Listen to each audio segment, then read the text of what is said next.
Assalamualaikum warahmatullahi wabarakatuh.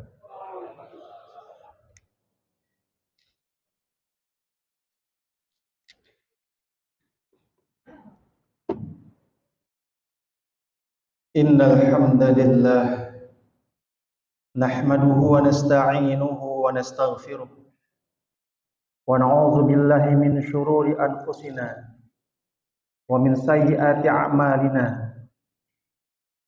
Asyhadu an la ilaha illallah wahdahu la syarika lah wa asyhadu anna Muhammadan abduhu wa rasuluh alladzi la nabiyya wa rasula ba'dah. Allahumma salli wa sallim ala nabiyyina wa qudwatina Muhammadin sallallahu alaihi wasallam wa ala alihi wa ashabi ajma'in wa man tabi'ahum bi ihsanin ila yaumiddin. Faya ibadallah usikum wa nafsi bitaqwallah.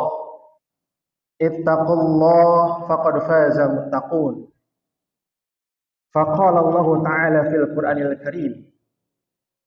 A'udzu billahi minasy syaithanir rajim.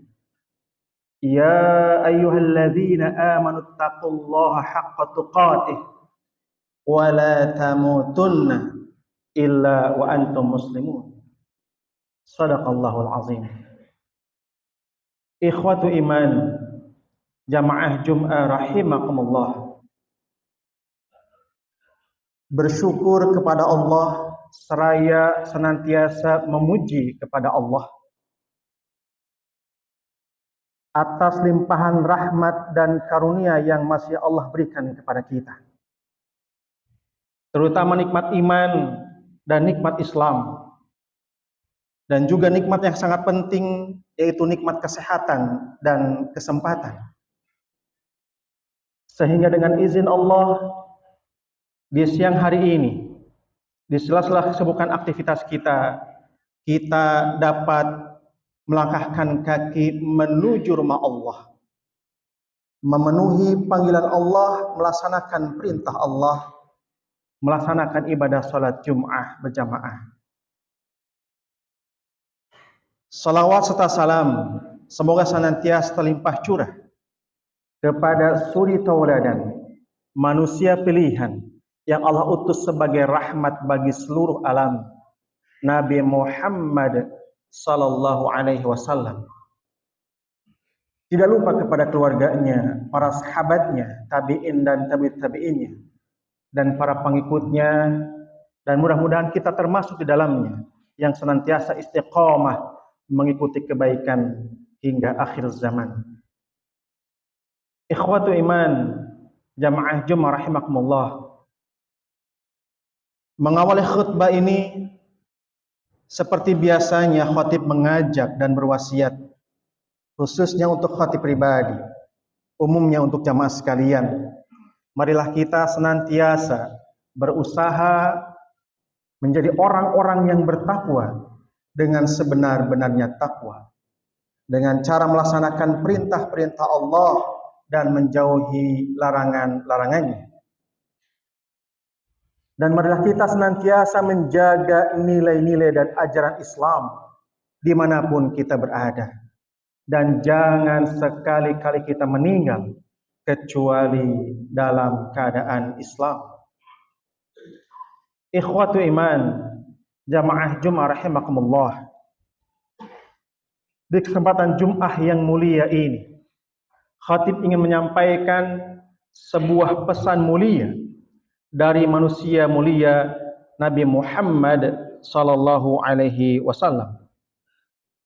Dalam sebuah hadis dari sahabat Abu Hurairah yang dikeluarkan oleh Imam Bukhari dan Muslim, Rasulullah sallallahu alaihi wasallam pernah bersabda, "Unzuru ila man huwa asfala minkum wa la tanzuru ila man huwa fawqakum. Fahuwa ajdaru an la tazdaru ni'matallahi alaikum." Yang artinya, lihatlah oleh kalian dalam urusan harta dan dunia kepada orang yang di bawah kalian, dan janganlah kalian melihat kepada orang yang ada di atas kalian. Karena dengan demikian, hal itu akan membuatmu tidak meremehkan nikmat yang Allah berikan kepadamu. Ikhwan fillah, jamaah Jumat rahimakumullah. Rasulullah sebagai manusia pilihan, manusia mulia yang senantiasa dibimbing oleh wahyu dari Allah Tabaraka wa Ta'ala, sangat memahami tentang sifat manusia, bahwa di antara sifat dasar manusia itu senantiasa selalu melihat orang lain, selalu suka ada sifat iri terhadap orang lain. Makanya Allah Tabaraka wa Ta'ala menyuruh kita untuk meminta perlindungan kepadanya dari orang-orang yang iri dan dengki. Wa min syarri hasidin idza hasad. Dari kejahatan orang yang dengki apabila dia dengki. Sehingga pepatah sering mengatakan bahwa rumput tetangga lebih hijau. Artinya kita sering melihat orang sepertinya lebih bahagia dari kita, lebih sukses dari kita, padahal belum tentu. Maka Rasulullah memberikan nasihat yang mulia kepada kita bahwa dalam urusan harta dan dunia, hendaklah kita melihat ke bawah orang yang ada di bawah kita. Jangan melihat ke atas. Karena kalau kita selalu melihat ke atas, maka kita tidak akan pernah merasa puas. Dan kita akan menjadi orang yang tidak bersyukur. Bahkan kita menjadi orang yang kufur. Dan kita akhirnya menjadi orang-orang yang merugi. Ikhwan fillah, jamaah Jumat rahimakumullah. Dalam menjelaskan hadis ini, Imam Al-Munawi rahimahullah, beliau pernah mengatakan bahwa jika seseorang selalu melihat orang di atasnya dalam urusan harta dan dunia, maka dia akan menganggap kecil nikmat Allah yang ada pada dirinya. Dan dia akan selalu ingin mendapatkan yang lebih. Dan cara untuk mengobati penyakit ini adalah hendaklah dia melihat orang yang berada di bawahnya dalam urusan harta dan dunia. Dengan melakukan hal ini, seseorang akan ridho dan bersyukur dengan takdir atau apa yang sudah Allah berikan. Tapi sebaliknya, kalau orang senantiasa melihat yang ada di atasnya, maka dia tidak akan merasa puas, dia akan semakin serakah dan tamak. Dan memang sifat dasar manusia itu senantiasa tidak merasa puas. Sehingga dalam hidup ini kita harus hidup sesuai dengan kebutuhan. Jangan mengikuti keinginan. Karena kalau keinginan itu tidak akan ada habisnya, tidak akan ada ujungnya, tidak akan ada puasnya. Tapi kalau kita hidup sesuai dengan kebutuhan, maka apa yang kita miliki itu insya Allah akan selalu merasa cukup. Inilah yang disebut dengan qanaah. Ikhwan fillah, jamaah Jumat rahimakumullah. Imam Al-Ghazali dalam kitab Faidul Qadir Syarah Al-Jami' As-Shaghir jilid 1 halaman 573. Dalam menjelaskan hadis ini beliau mengatakan bahwa setan akan selamanya memalingkan manusia kepada orang yang berada di atasnya dalam masalah harta dan dunia. Setan akan selalu membisikkan, tuh lihat si Anu sudah beli HP baru. Tuh lihat si Anu beli mobil baru. Tuh lihat si Anu beli rumah baru. Tuh lihat si Anu sudah renovasi rumah. Syaitan akan memalingkan manusia kepada orang yang di atasnya dalam urusan harta dan dunia. Tapi sebaliknya, menurut Imam Al-Ghazali, syaitan akan memalingkan manusia kepada orang yang di bawahnya dalam urusan agama dan akhirat. Syaitan akan membisikkan, gak usah rajin-rajin sholat duhanya, Gak usah rajin-rajin puasanya, gak usah rajin-rajin sholat jamaahnya, gak usah rajin-rajin sholat tahajudnya. Tuh lihat si Anu nggak pernah sholat duha, nggak pernah puasa, nggak pernah berjamaah, dia sukses, dia menjadi orang yang berhasil. Syaitan dalam urusan agama akan membisikkan kepada kita, kepada orang yang berada di bawah kita, supaya semangat ibadah kita menjadi kendor. Ikhwan fillah, jamaah Jumat rahimakumullah. Kita ini hidup di dunia yang memiliki sifat fana. Artinya tidak ada yang abadi di dunia ini. Tidak ada yang selamanya di dunia ini. Ketika kita sekarang menjadi orang yang bodoh, tidak akan bodoh selamanya. Ketika menjadi orang kaya, tidak akan menjadi kaya selamanya. Ketika kita menjadi pintar, tidak akan pintar selamanya. Ketika kita menjadi miskin, tidak akan miskin selamanya. Maka jangan pernah berputus asa dengan keadaan kita saat ini. Dan hidup itu seperti roda yang berputar, kadang berada di atas, kadang berada di bawah. Atau sebaliknya, kadang berada di bawah, kadang berada di atas. Maka ketika kita susah, kita harus yakin bahwa suatu saat kita akan menjadi orang yang sukses dan bahagia. Dan kita harus senantiasa memiliki semangat dan tidak boleh berputus asa. Tapi sebaliknya, ketika kita berada di atas, jangan lupa, bisa jadi suatu saat Allah menjatuhkan kita, sehingga kita menjadi orang yang bangkrut dan terpuruk. Sehingga kita harus senantiasa ingat kepada Allah, dan juga ingat kepada sesama untuk berbahagia. Ikhwan fillah, jamaah Jumat rahimakumullah.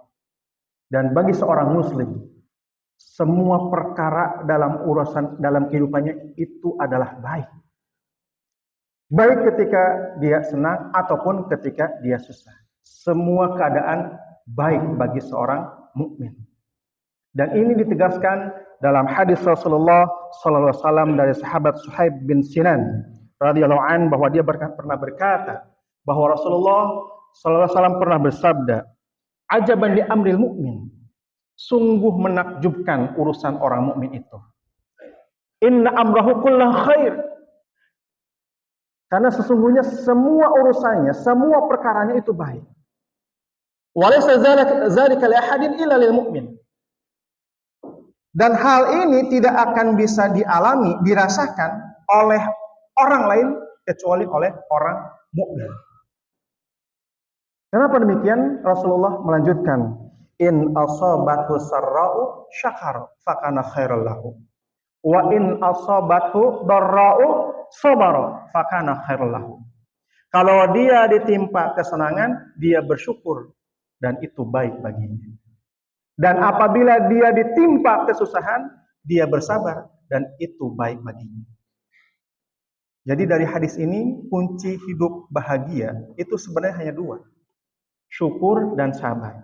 Ketika senang kita syukur, artinya kita berterima kasih kepada Allah, memanfaatkan harta yang Allah berikan kepada kita di jalan kebaikan, berbagi dengan sesama, mengeluarkan zakat dan hak-haknya. Tapi sebaliknya ketika kita susah, kita bersabar. Kita ridho, kita menerima takdir yang Allah berikan kepada kita. Dan semua itu akan berakhir dengan kebaikan. Karena kalau kita senang, syukur, itu pahala baik bagi kita. Ketika kita susah, sabar, itu pun pahala dan itu semua baik bagi kita. Maka sekali lagi bahwa dalam memandang urusan dunia, hendaklah kita memandang kepada orang yang berada di bawah kita. Jangan selalu melihat orang yang di atas kita. Karena dengan demikian, dengan sikap seperti itu, kita akan menjadi orang yang bersyukur dan ridho dengan takdir yang Allah berikan kepada kita. Dan kita tidak akan menyalahkan Allah, apalagi menuntut Allah. Kemudian dalam urusan akhirat, hendaklah kita melihat orang yang di atas kita, jangan di bawah kita, supaya kita memiliki motivasi untuk memperbanyak amal, untuk memperbanyak ibadah sebagai bekal kita nanti di akhirat. Barakallahu wa lakum fil Qur'an azim, wastaghfirullah, innallaha ghafurur rahim.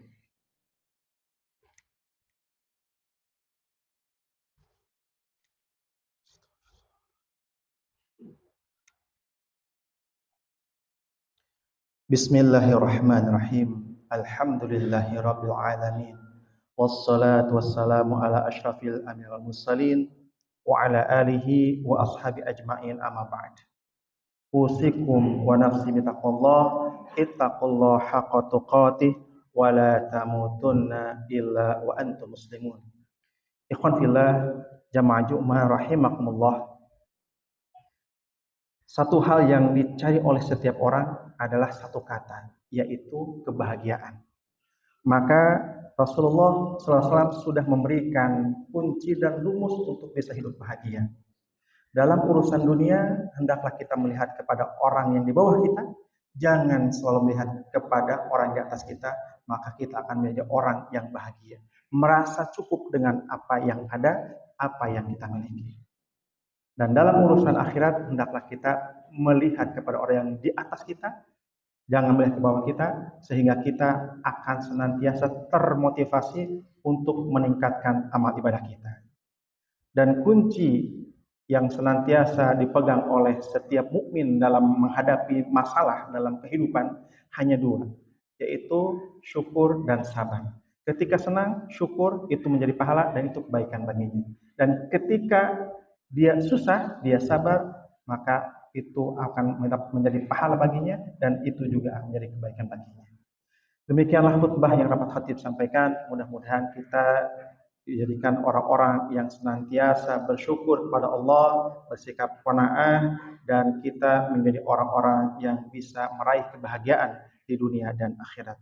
Amin ya Allah ya rabbal alamin. Subhanakallahumma wa bihamdika asyhadu an la ilaha illa anta astaghfiruka wa atubu ilaik. Allahumma arinal haqqa haqqan warzuqna ittiba'ah wa arinal batila batila warzuqna ijtinabah. Allahumma inni as'aluka ilman nafi'an wa rizqan thayyiban wa amalan mutaqabbalan. Allahumma ighfir lana wa liwalidayna warhamhuma kama rabbayana shighara. Rabbana zalamna anfusana wa illam taghfir lana wa tarhamna lanakunanna minal khasirin. Rabbana hab lana min azwajina wa dzurriyyatina qurrata a'yun waj'alna lil muttaqina imama. Rabbana atina fid dunya hasanah wa fil akhirati hasanah wa qina azabannar. Subhana rabbika rabbil izzati amma yasifun. Wassalamun alal mursalin walhamdulillahi rabbil alamin.